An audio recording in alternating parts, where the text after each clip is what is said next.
Pemirsa, potensi pertumbuhan PT Chandra Asri Petrochemical Tbk sangat besar sejalan dengan prospektifnya bisnis perseroan. Nah, kita akan membahas prospek bisnis dan kinerja saham dari Chandra Asri Petrochemical bersama dengan Kepala Riset Praus Capital Alfred Nanggolan. Pak Alfred, selamat pagi, apa kabar? Halo, selamat pagi. Oke, Pak Alfred berbicara kabar kinerja dari TPIA. Kalau kita lihat dari semula rugi kemudian menjadi laba 158 juta US dollar. Apa kemudian yang menjadi faktor yang membuat kinerja TPIA ini meningkat? Ya, faktor pertama tentu karena faktor permintaan ya. Kalau kita lihat memang di 2020 kita tahu bahwa supply chain global mengalami gangguan dan tentu ini menguntungkan dari sisi bisnis TPIA sendiri. Karena kalau kita lihat permintaan dari sisi domestik yang cenderung relatif cukup kuat, sementara kita tahu bahwa petrokimia ini kan pasokan dari importnya juga cukup besar, sehingga ketika mengalami gangguan itu tentu tadi bahwa penyerapan produk mereka untuk domestik jauh lebih besar, dan ini kalau kita lihat bagaimana pendapatan mereka juga naik cukup bagus ya di 2021 ini, dan juga dari sisi ekspor juga bisa dibilang ada kontribusi yang juga cukup bagus, yang relatif cukup konsisten. Jadi faktor itu yang memang membuat kenapa tadi terjadi perbaikan yang cukup signifikan. Yang kedua yang memang ikut berkontribusi juga adalah tadi penurunan harga minyak yang cukup signifikan di 2020, dan tentu ini cukup banyak membantu dari sisi bahan baku mereka. Itu kalau berbicara di 2021. Oke, Pak Alfred, kemudian ada dua pabrik baru ya yang dilakukan atau dibangun begitu oleh Chandra Asri. Ini seberapa besar kemudian Anda melihat sumbangsi dua pabrik baru dari Chandra Asri ini kemudian menopang kinerja perusahaan?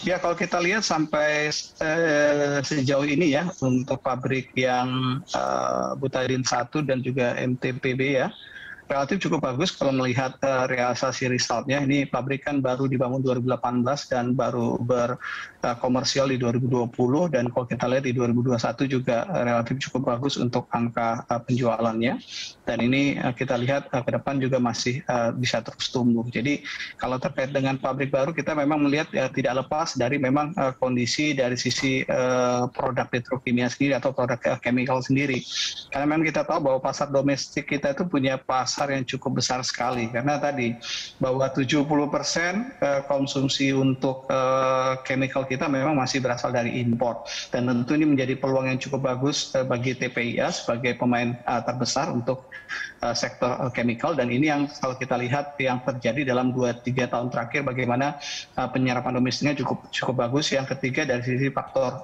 ekspor yang juga tadi karena ada gangguan pasokan global karena COVID, dan ini tentu menguntungkan bagi mereka. Jadi kalau kita lihat memang momentum pabrik barunya juga cukup bagus, termasuk nanti untuk yang pabrik baru yang besar ini ya, yang rencana mungkin realisasi 2026-2025, untuk kita juga potensinya juga cukup bagus kalau bicara masalah tadi substitusi produk chemical import yang selama ini memang mendominasi untuk penyerapan konsumsi chemical di domestik kita. Oke, terkait dengan itu, pembangunan dari CAP 2 Chandra Asri, kira-kira bagaimana analisa Anda nantinya? Proyeksinya akan seperti apa agar CAP 2 ini kemudian bisa meningkatkan valuasi dari perseroan? Ya, ini bisa dibilang investasinya juga cukup besar ya, kurang lebih sekitar 5 miliar US dollar untuk angka sementara, bahkan berpotensi juga untuk mengalami kenaikan. Artinya dengan nilai 70 triliun relatif ini sangat besar sekali. Tapi kalau kita lihat memang besarnya investasi ini memang didukung oleh kondisi yang ada saat ini. Yaitu tadi yang kita katakan bahwa memang peluang untuk TPIA masuk di pasar domestik, melakukan substitusi terhadap produk-produk impor itu cukup besar.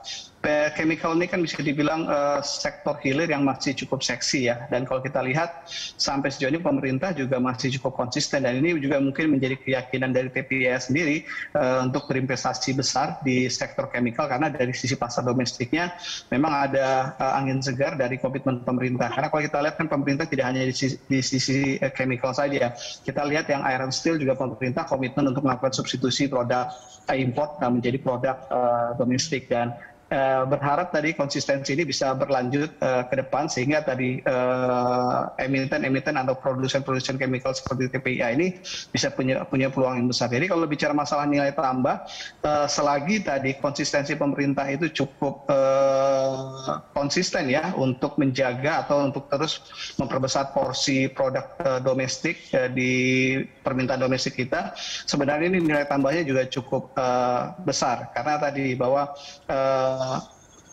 pertumbuhan ekonomi kita ke depan itu cukup tinggi dan kalau kita lihat pertumbuhan ekonomi kita itu relatif inline dengan tadi permintaan produk-produk yang membutuhkan chemical. Ambil contoh misalnya kebutuhan untuk produk-produk plastik yang memang menjadi pasar terbesar bagi produk-produknya TPIA, pertumbuhannya juga inline dengan pertumbuhan ekonomi. Artinya tadi kembali lagi untuk menjawab seberapa besar nilai tambahnya, kalau dari sisi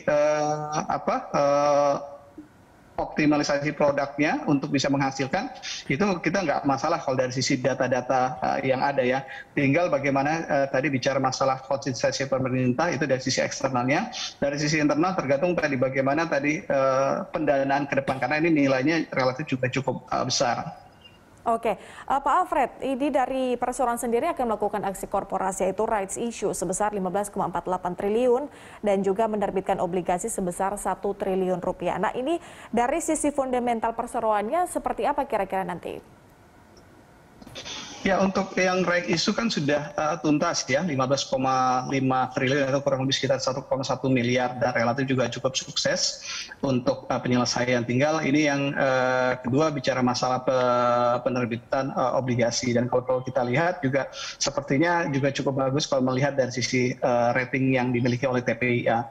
Yang kedua memang dari sisi diuntungkan adalah tadi untuk penerbitan obligasi yang tahap keempat ini relatif memang kita lihat bahwa kemungkinan untuk mereka bisa mendapatkan kupon yang lebih rendah cukup besar. Dari sisi penawaran kupon yang mereka tawarkan jauh lebih rendah dibandingkan obligasi sebelumnya. Artinya mereka mendapatkan cost of fund yang jauh lebih ringan. Jadi kalau kita lihat dari sisi right issue dan obligasi relatif masih cukup bagus karena tadi dari sisi obligasi sendiri ada penurunan kupon. Yang ketiga mungkin mereka juga akan banyak mengandalkan pendanaan perbankan karena tadi bahwa seperti pendanaan yang baru mereka dapatkan juga mereka punya tugas selain bicara masalah pendanaan untuk pabrik baru CAP2 itu bahwa perseroan juga harus memenuhi tadi kewajiban untuk penyelesaian utang jatuh tempo khususnya dari obligasi mereka yang sudah mulai jatuh tempo tadi di 2021 dan nanti di 2022. Jadi terkait dengan pendanaan right issue, bond atau pinjaman perbankan ini karena memang mereka punya agenda besar tadi bicara masalah pabrik baru CAP2 yang memang punya nilai cukup fantastis hampir 70 triliun. Yang kedua tadi mereka harus menyelesaikan utang-utang jatuh tempo dari penerbitan obligasi sebelumnya dan ditambah dengan kebutuhan modal kerja, dan tentu ini ekspansi yang cukup luar biasa sehingga memang mereka saat ini bisa dikatakan mereka memaksimalkan opsi-opsi pendanaan yang ada baik dari sisi capital market dan juga pendanaan perbankan. Kalau kita berbicara soal pasar atau market dari Chandra Asri sendiri, kira-kira selain negara selain Tiongkok, kira-kira pasar mana lagi yang mungkin untuk dimasuki untuk dari Chandra Asri untuk meningkatkan penjualannya? Ya, pasarnya juga cukup luas ya, karena kalau kita lihat produk mereka kan bisa dibilang produk yang sangat dibutuhkan oleh seluruh manufaktur di mana saja. Jadi ketika mereka bisa berhasil masuk ke China, tentu ini menjadi suatu indikator mereka bisa masuk juga ke negara-negara yang lainnya. Karena tentu bicara masalah competitiveness, dan ambil contoh misalnya dari sisi harga saja, tentu mereka dengan kondisi masuk ke China ini, tentu mereka bisa punya peluang untuk masuk ke beberapa negara yang lain. Dan sekali lagi, kalau bicara masalah segmen konsumer dari sisi geografis ya, untuk pasar luar tentu sangat terbuka lebar. Memang sederhananya kuncinya ketika produk bisa masuk ke China, tentu ini punya peluang untuk bisa masuk ke negara-negara lainnya. Jadi kalau bicara masalah potensi ekspornya juga cukup bagus. Tapi memang step pertama yang paling dekat itu adalah potensi pasar domestik. Yang untuk pasar ekspor memang kita melihat bahwa stake-nya nanti ketika memang peningkatan kapasitasnya mulai terus berlanjut ketika memang konsumsi domestik sudah pelan-pelan sudah mulai tergantikan oleh produk-produk TPI atau produk-produk dari produsen domestik. Sehingga nanti untuk next growth-nya kita bisa melihat bahwa pasar ekspor menjadi pasar yang seksi karena memang pasar yang semakin luas tentu menjadi potensi pertumbuhan yang juga semakin besar bagi TPIA. Baik, Pak Alfred, di segmen kedua nanti kita akan berbicara soal nilai saham dari PTIA ini. Dan pemirsa, Dialog Corporate Action akan kembali saat lagi, tetaplah bersama kami. Pemirsa, PT Chandra Asri Petrochemical Tbk telah melantai di Bursa Efek Indonesia sejak tahun 1996. Dan rekan Julita Telombadua akan menyampaikan berbagai informasi untuk Anda. Silakan Julita. Baik, Patricia dan pemirsa, saham Chandra Asri Petrochemical telah menjadi salah satu pilihan pelaku pasar sejak pertama kali IPO. Kita simak sejumlah datanya, pemirsa. Ini dia PT Chandra Asri Petrochemical Tbk dengan kode emiten TPIA, IPO sejak 24 Juni 1996, masuk ke papan pengembangan, bidang usahanya petrokimia, sektornya barang baku, subsektornya sama yaitu barang baku, industri masuk ke barang kimia, subindustrinya barang kimia dasar. Selanjutnya kita lihat siapa yang memegang saham dari TPIA ini. Ada PT Barito Pacific Tbk yang memiliki 7,46 miliar lembar saham atau 34,54% saham. Kemudian SCG Chemical Company Limited memiliki 30,57% saham. Kemudian ada yang dimiliki oleh individu Prayogo Pangestu yaitu 7,78% saham. Ada Marigold Resources PTI juga memiliki saham sebanyak 3,92%. Sementara PT Top Investment Indonesia memiliki 15% saham. Sementara untuk publik 8,19% saham atau 1,77 miliar lembar saham. Kita lihat bagaimana pergerakan dari saham TPIA ini sejak awal tahun, pemirsa. 4 Januari tercatat di 10.050, kemudian cenderung stabil pada bulan berikutnya masih di 10.925. Berikutnya pada bulan Maret masih di level 11.125, cenderung naik. Namun anjlok pada kuartal kedua, kita lihat di sini sejak April tercatat dari 10.075 anjlok meluncur ke 7.575. Kemudian pada bulan Juni kembali ke level 10.050. Cenderung turun pada bulan berikutnya, pada bulan Juli tercatat di 9.400, kemudian September 8.375, dan Oktober ini tanggal 14 tepatnya tercatat di 7.225 per lembar saham. Itu dia sejumlah data yang dapat saya sampaikan. Kembali ke rekan Patricia. Terima kasih Julita atas informasi Anda. Pak Alfred, kita lanjutkan. Kalau melihat pergerakan nilai saham dari TPIA ini terakhir di 7.225 di 14 Oktober. Kira-kira bagaimana Anda melihat pergerakan nilai saham dari TPIA ini? Kemudian juga sekaligus rekomendasi untuk investor. Ya, sebenarnya pada level saat ini ya, di level 7.000-an, kalau kita lihat valuasi PI-nya kurang lebih sekitar 25 dan sampai 30 kali. Dan relatif memang kategorinya juga cukup tinggi untuk level perusahaan manufaktur. Artinya dengan level saat ini seharusnya memang yang diharapkan adalah dari sisi pertumbuhan yang diharapkan, dan artinya bahwa ketika pasar sudah berani bermain untuk TPIA di level 25-30, artinya pasar sudah price in bahwa TPIA akan punya pertumbuhan yang tinggi ke depannya. Jadi sekali lagi kalau untuk bicara masalah harga, valuasi memang menurut kita sudah cukup premium ya, 25-30 kali. Artinya kita berharap nanti pertumbuhan di 2022 yang kita perkirakan akan bisa menjadi besaran pertumbuhan untuk upside dari sisi sahamnya sendiri. Jadi kalau bicara masalah target, kita lihat harganya kemungkinan tidak akan banyak bergerak, karena kalau kita lihat aksi korporasi juga sudah mulai terrealisasi semua ya, seperti misalnya raik isu, obligasi dan sebagainya.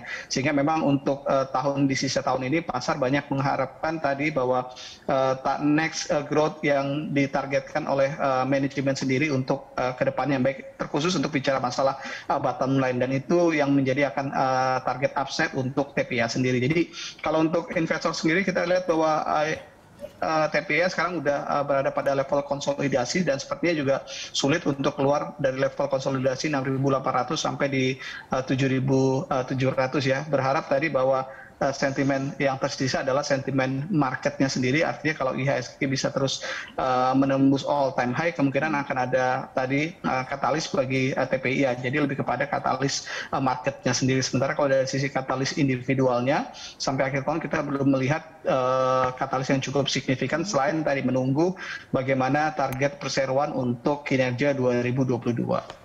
Baik, Kepala Riset Praus Capital Alfred Nainggolan, terima kasih sudah bergabung bersama kami di Corporate Action. Salam sehat selalu Pak Alfred.